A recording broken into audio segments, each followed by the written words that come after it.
From the PEP Radio Newsroom, we have this news from Congress.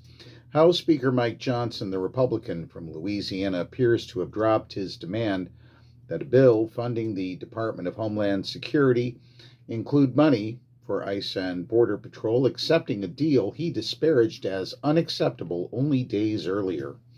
If Johnson lets the House pass the bill, it will mean the end of a 7-week shutdown that caused many DHS workers to miss multiple paychecks. It's a significant retreat for Johnson and House Republicans, though it also means Democrats could soon have little leverage in the push for reforms at the two immigration enforcement agencies. In a joint statement on Wednesday, Johnson and Senate Majority Leader John Thune, the Republican of South Dakota, announced they would be fully funding the entire Department of Homeland Security through two separate tracks.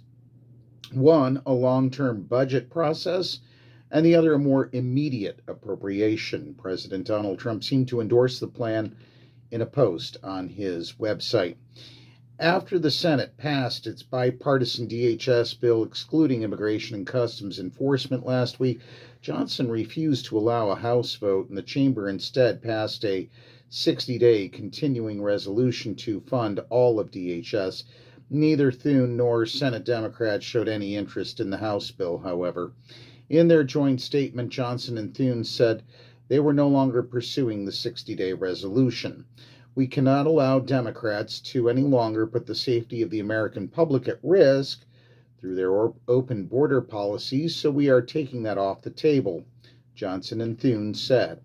The two Republican leaders did not say the House would pass the Senate bill, though doing so would fit their description of funding DHS through the appropriations process and following it up with a budget bill that Senate Republicans have already started working on.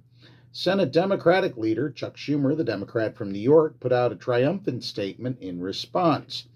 For days, Republican divisions derailed a bipartisan agreement making American families pay the price for their dysfunction, Schumer said. Throughout this fight, Senate Democrats never wavered. We were clear from the start: fund critical security, protect Americans, and no blank checks for reckless ICE and Border Patrol enforcement. We were united, held the line, and refused to let the Republicans' chaos win. And that's what we know for now. From the PEP Radio Newsroom, I'm David Moore.